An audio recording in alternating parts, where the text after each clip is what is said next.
Pessoal, tudo bem?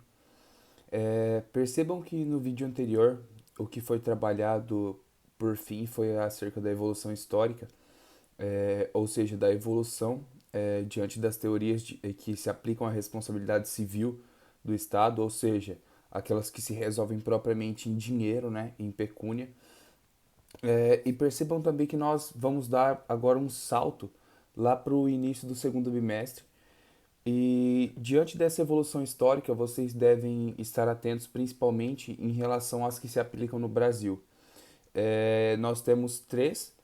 Existe as duas que são por regra, no caso de ação se aplica uma e no caso de omissão se aplica outra, ou seja, quando a conduta, a ação, lembrando que conduta se subdivide em ação e omissão. Quando a ação do agente público gerou um dano, aplica-se uma teoria. Quando a omissão do agente público gerou um dano, aplica-se outra teoria. Lembrando ainda que para que possa ocorrer a indenização, além dessa ação ou omissão, outros requisitos devem ser preenchidos, né? E existe a teoria da responsabilidade integral que ela é aplicada em apenas três casos, no caso do nosso ordenamento jurídico. Partindo então e iniciando o segundo bimestre, nós temos o tópico referente à organização administrativa. Nele, primeiramente, faz-se necessário analisar o artigo 1º da Lei 9.784 de 99, porque no seu parágrafo 2º ela nos define, ela traz uma conceituação acerca daquilo que vem a ser órgão e o que é entidade. Tanto o órgão quanto a entidade constituem-se como uma unidade de atuação da administração. Contudo, o que lhes diferem é que a entidade possui personalidade jurídica e o órgão não possui personalidade jurídica. Por isso, lá que na teoria da imputação, quando a gente fala teoria do órgão, na verdade não se deve imputar a conduta do agente ao órgão, e sim à entidade com que esse órgão faça parte. Porque, via de regra, vários órgãos integram uma única entidade. É, Esclarecido isso, então, e já sabendo que a entidade é uma unidade da administração que possui personalidade jurídica própria, nós passamos à subdivisão da entidade. É, Entidade se subdivide em entidade política e entidade administrativa. As entidades políticas são aquelas que estão arroladas lá no artigo 18 da Constituição Federal. Ele nos diz assim: a organização político-administrativa da República Federativa do Brasil compreende a União, os Estados, o Distrito Federal e os municípios. Depois da vírgula, ele estabelece uma característica a todos esses entes políticos, que é a autonomia. Todos esses são autônomos, porque lembra, eles são pessoas jurídicas, todos eles são pessoas jurídicas, porque eles são entidades, e toda entidade possui uma personalidade jurídica própria. E dentro de uma mesma pessoa jurídica, pode existir hierarquia quando previsto em lei, e quando previsto em lei, existe a presunção de existência acerca do poder hierárquico. Lembre, a hierarquia nunca é presumida. A partir de que a hierarquia é contemplada de forma expressa na lei, o que é presumido é o poder hierárquico. Prosseguindo, percebam que aqui nós não tratamos, como no artigo 41 do Código Civil, que ele arrola também os territórios. E o artigo 18 também ele vem a nos explicar, a fundamentar o porquê que o caput não traz os territórios como um dos entes políticos. E ele diz o seguinte: os territórios federais integram a União, e sua criação, transformação em Estado ou reintegração ao Estado de origem serão regulados em lei complementar. Atualmente nós não temos nenhum território federal, mas quando vierem a existir, eles integrarão a União ou se transformarão em Estado. Por esse motivo, eles não são caracterizados como um ente político. A principal característica que vem a, a diferenciar entidade política de entidade administrativa é, é que a entidade política, que são esses quatro que são arrolados no artigo 18, ela possui competência para proibir, obrigar ou permitir. E essa proibição, obrigação ou permissão com que as entidades políticas possuem, ela se aplica a todos os indivíduos, de acordo com o que prevê o artigo 5º, inciso 2, que as pessoas não são obrigadas, senão em virtude de lei. Por esse motivo, aqui na entidade política, nós estamos tratando da capacidade de editar a lei, de criar a lei. As entidades políticas ainda são aquelas que possuem a sua criação na Constituição Federal. Percebam aqui que a gente não está tratando de uma autorização para criar um Estado. A gente está dizendo que a própria Constituição criou os estados e os municípios. É obviamente que não poderia se tratar de forma específica acerca de cada estado e de cada município, porque ficaria muito grande. E por esse motivo é feito de forma generalizada, né? Por consequência delas serem criadas, ou seja, não são autorizadas pela própria Constituição Federal, todas as entidades políticas elas constituirão o que nós chamamos de personalidade jurídica de direito público. Nós veremos isso, mas o que vem a ser diferenciado também não vem ao caso agora, porque nós veremos especificamente no momento oportuno.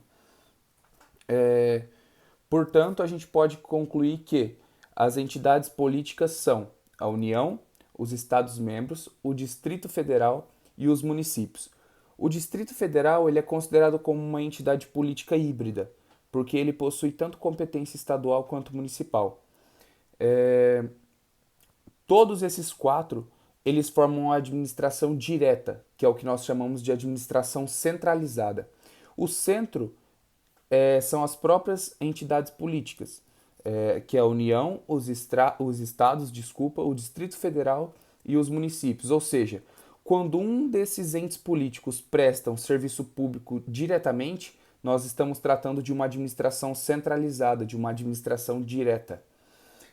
Administrar nada mais do que significa do que prestar serviço público.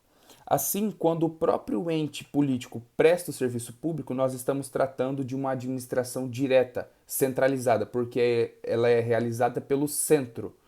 A partir de que o ente político cria ou autoriza por lei que seja criado outra entidade para poder prestar esse serviço público de forma específica no seu lugar, ou seja, no lugar do ente político, nós estamos tratando da administração indireta ou descentralizada. Conceituando então a entidade administrativa, lembram que nós tratamos que as entidades políticas elas criam leis. Por sua vez, as entidades administrativas elas não possuem capacidade para criar leis, unicamente para executá-las. A sua criação não se dá pela Constituição Federal, mas ela ainda pode ser criada por um dispositivo legal. Aqui existe uma diferença muito interessante. Quando uma entidade administrativa é criada diretamente por lei, nós estamos tratando de uma personalidade jurídica de direito público. Quando uma entidade administrativa possui sua criação autorizada por lei, nós estamos tratando de uma personalidade jurídica de direito privado, independentemente de ser criada pelo Estado ou não. Aqui nós tratamos acerca das autarquias, fundações públicas. O artigo 37 ele não trata das fundações públicas assim propriamente dito, ele não estabelece o termo público, mas por conta de ser administração pública a gente já presume isso e vocês vão entender o porquê. Retomando, as autarquias, as fundações públicas, as empresas públicas e as sociedades de economia mista. Existem duas regras aqui que sempre serão aplicadas. A primeira regra é que as autarquias sempre serão pessoas jurídicas de direito público, ou seja, para que exista uma autarquia, ela tem de ser criada diretamente por lei. A segunda regra, as empresas públicas e as sociedades de economia mista sempre serão personalidades jurídicas de direito privado, ou seja, quando a gente se tratar de uma empresa pública ou de uma sociedade de economia mista, ela sempre tem de ter sua autorização expressa em lei. A lei não a cria propriamente. Acerca das fundações públicas existe uma exceção. Existem as fundações privadas, que são aquelas que são criadas por um particular, e as fundações públicas, que são aquelas criadas pelo Estado.